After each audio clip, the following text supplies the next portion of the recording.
चीन के नए वायरस HMPV को लेकर दुनिया भर में दहशत का माहौल है। चीन इन दिनों ह्यूमन मेटान्यूमो वायरस यानी कि HMPV संक्रमण की चपेट में है।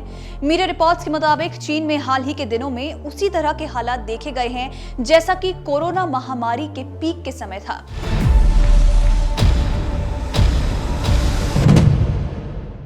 खबरों के मुताबिक अस्पताल और शमशान घाट पर भारी भीड़ है। कुछ रिपोर्ट्स चिंता जता रहे हैं कि चीन में जैसी स्थिति है और अगर ये वायरस दूसरे देशों में भी फैलता है तो 5 साल के अंदर ही दुनिया को एक और महामारी का सामना करना पड़ सकता है। कहा जा रहा है कि इस वायरस की कोई वैक्सीन नहीं है। भारत में भी इस वायरस से अब लोग डरना शुरू हो गए हैं और लोगों को एक बार फिर कोरोना का दौर भी याद आने लगा है। WHO ने भी चीन से इस वायरस के बारे में जानकारी मांगी है। तो आइए आज की इस वीडियो में हम आपको चीन के इसी वायरस के बारे में जानकारी देते हैं। पहले जानते हैं कि आखिर ये वायरस है क्या। तो बता दें कि चीन का नया वायरस ह्यूमन मेटान्यूमो वायरस, जिसे HMPV के नाम से भी जाना जाता है, एक प्रकार का सामान्य ब्रीदिंग वायरस है जो सभी उम्र के लोगों में फैल सकता है। इस वायरस का ज्यादा असर बुजुर्गों और छोटे बच्चों पर होने की भी आशंका है। वायरस से संक्रमित व्यक्ति के संपर्क में अगर आप आते हैं तो आप भी इस वायरस से संक्रमित हो सकते हैं। इसके कुछ आम से लक्षण भी हैं, जैसे कि नाक बहना, गले में खराश, सिर दर्द, थकान, खांसी, बुखार या फिर ठंड लगने लगती है। HMPV कैसे फैलता है और इससे कैसे बच सकते हैं?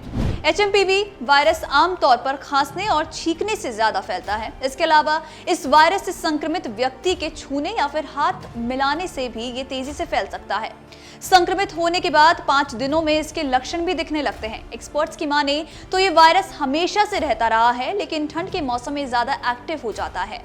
लोगों को तेजी से अपनी गिरफ्त में ले लेता है। घर से बाहर निकलने से पहले मास्क लगाएं, क्योंकि ये खांसी जुकाम के जरिए एक दूसरे में जल्दी फैलता है।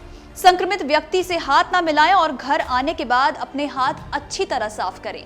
डॉक्टर की सलाह लिए बिना कोई भी दवा बिल्कुल ना लें। भीड़ भाड़ वाली जगह पर जाने से बचें, क्योंकि यहाँ संक्रमण तेजी से फैलता है और HMPV वायरस की अभी कोई वैक्सीन भी नहीं है। अब जो ये वायरस फैलने की इतनी खबर आ रही है तो इस पर अब चीन ने भी अपना बयान सामने दिया है। दरअसल चीन ने फ्लू की मौजूदा स्थिति को सामान्य बताया है। चीन ने बड़े पैमाने पर फ्लू के प्रकोप संबंधी खबरों को अधिक तवज्जो नहीं देते हुए शुक्रवार को कहा कि सर्दियों के दौरान होने वाली श्वास संबंधी बीमारियों के मामले पिछले साल की तुलना में इस वर्ष कम गंभीर हैं।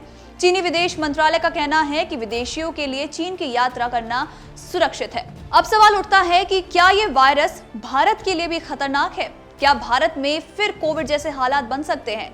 तो हम आपको बता दें कि चीन में HMPV के प्रकोप की हाल ही की खबरों के मद्देनजर भारत सभी उपलब्ध माध्यम से स्थिति पर कड़ी नजर रखे हुए है और WHO से भी समय समय पर संक्रमण की जानकारी साझा करने का भी अनुरोध किया गया है।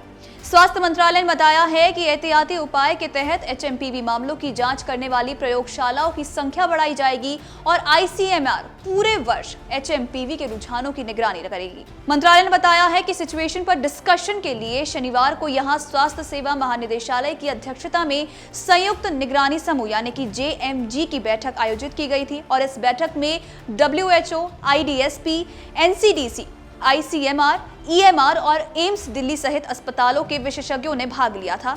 मंत्रालय का कहना है कि विस्तृत चर्चा के बाद तथा वर्तमान में उपलब्ध जानकारी के आधार पर ही इस बात पर सहमति बनेगी कि चल रहे फ्लू के मौसम को देखते हुए चीन में स्थिति असामान्य नहीं है। गौर करने वाली बात यह है कि भारत में कोरोना वायरस के मामले सबसे पहले केरल में सामने आए थे। केरल और तेलंगाना की सरकारों ने शनिवार को कहा है कि चीन में वायरल बुखार और श्वास संक्रमण के बड़े पैमाने पर मामले आने की खबरों पर वो बारीकी से नजर रखे हुए हैं और फिलहाल घबराने की कोई जरूरत नहीं है। लेकिन केरल के स्वास्थ्य मंत्री ने कहा है कि चीन में सामने आए किसी भी वायरस के बारे में अब तक ऐसी कोई रिपोर्ट नहीं मिली है जिसमें इसके महामारी का रूप लेने या फिर किसी और क्षेत्र में तेजी से फैल सकने की बात कही गई हो। उन्होंने कहा कि मलयाली लोग दुनिया के सभी हिस्सों में हैं और चीन समेत अन्य देशों के प्रवासी अक्सर राज्य में आते जाते हैं, इसलिए अतिरिक्त सावधानी बरतनी चाहिए। उन्होंने आगे कहा कि हम चीन में स्थिति पर नजर रखे हुए हैं और यदि किसी ऐसे प्रकोप का पता चलता भी है जिसके अन्य क्षेत्रों में फैलने का खतरा है तो हम इसके प्रसार को बहुत जल्द ही रोक सकते हैं। अमर उजाला जीवांजलि के सारथी की मदद लें और महाकुंभ में स्नान जरूर करें।